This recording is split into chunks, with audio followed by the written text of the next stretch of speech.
Bismillahirrahmanirrahim. Assalamualaikum warahmatullahi wabarakatuh. Salam sehat, salam sejahtera untuk kita semua. Nah, teman-teman, di video kali ini saya akan bernostalgia ya. Jadi mengingat waktu dulu sebelum berangkat ke Korea Selatan, saya ikut ujian EPS Topik. Nah, ini dia soalnya, teman-teman. Jadi waktu dulu itu ujian EPS Topik itu masih menggunakan paper ya, tapi sekarang sudah menggunakan CBT atau semuanya berbasis sistem di komputer. Nah, jadi waktu dulu itu seperti ujian nasional ya, bentuk soalnya seperti ini. 50 soal, kemudian waktunya itu 70 menit ya. Jadi ini saya dulu waktu ujian itu tanggal 14 bulan 6 tahun 2014. Ini tipe B ya, teman-teman. Jadi saya itu ujian EPS Topik 2 kali, teman-teman ya. Jadi di 2014 saya tidak lulus, kemudian di 2015 saya baru bisa lulus ya. Sebetulnya 2014 itu lulus kalau mengambil phishing ya, tapi saya ngambilnya manufaktur jadi nilainya kurang, jadi ikut lagi di 2015. Memang waktu itu belajarnya kurang sih. Artinya waktu dari mulai belajar sampai pendaftaran sampai ujian tuh tidak lebih dari 3 bulan ya. Jadi waktunya sangat mepet, persiapannya juga tidak ada. Waktu itu sambil kerja juga, jadi sangat susah untuk menghafal beribu-ribu kosakata, sehingga saya tidak lulus di tahun 2014. Nah, bentuk soalnya seperti ini, teman-teman. Jadi dulu itu ada 50 soal sebanyak waktunya itu durasinya 70 menit ya. Jadi kalau dihitung kurang dari 2 menit untuk mengerjakan satu soal ya, kita buka. Nah, ini teman-teman. Jadi setelah ujian itu kertasnya dibawa pulang, kemudian saya koreksi dengan guru yang mengajar di LPK. Kemudian memang ada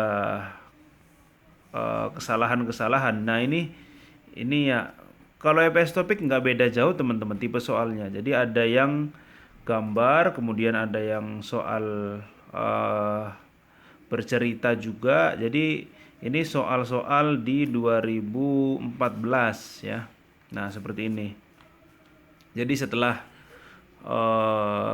saya ujian EPS Topik, kertasnya saya bawa pulang, saya coret-coret, saya koreksi lagi nih, teman-teman. Jadi kotor sekali ya kertasnya, untuk saya masih simpan, nggak saya buang. Nah, jadi seperti ini tipe soalnya ya. Nah, ini juga ya, ada listening ya, ada sedang bersih-bersih, ini kandang, juga ini sedang ini menyetrika atau memasukkan baju di koper ya. Jadi intinya soal-soal untuk EPS Topik ini berbeda dengan soal topik ya. Kalau topik kan ada level 1 dan 2 ya. Kalau EPS Topik itu enggak. Jadi semuanya pelajari saja yang ada di textbook 1 dan textbook 2 yang dikeluarkan oleh HRD Korea Selatan. Nah, seperti ini, teman-teman. Jadi karena ini 50 soal, 50 soal, jadi poin penuhnya itu berapa ya? 200 ya, 200 poin ya. Nah, kalau benar semua 50 soal. Nah, itu sekilas nostalgia ya. Jadi sengaja saya buka-buka laci, ternyata masih menemukan soal ujian EPS Topik dulu pada saat ujian 2014. Jadi memang teman-teman, kalau misalkan yakin dengan manufaktur ya nggak apa-apa gitu. Sebetulnya saya juga dari LPK itu disarankan untuk mengambil phishing waktu itu. karena nilainya kurang ya pada saat tryout. Nah, tapi saya nggak mau, tapi nggak apa-apa, saya coba. Nah, nggak lulus. Kemudian tahun 2015 saya ikut lagi teman-teman. Jadi kalaupun teman-teman yakin untuk mengambil manufaktur, ambil aja meskipun kemampuannya nilai tryoutnya masih belum mencukupi. Ya nggak apa-apa, itu untuk pembelajaran ya. Jangan sampai nanti hanya berangkat ke Korea Selatan, tidak apa-apa ngambil fishing atau perikanan, sampai sana nanti ya tidak sesuai dengan harapan ya. Jadi kalau misalkan pengen manufaktur, tinggal dua pilihannya, yaitu mau dicoba, kalau nggak lulus nanti ngulang di tahun depan, atau tidak, belajarnya harus lebih giat lagi ya.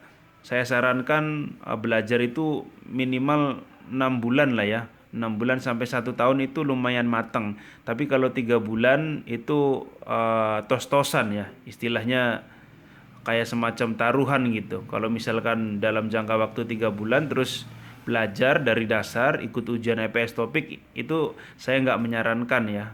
Yang jelas kalau masih 6 bulan ke atas itu saya bisa menyarankan tidak apa-apa, ikut aja ambil manufaktur.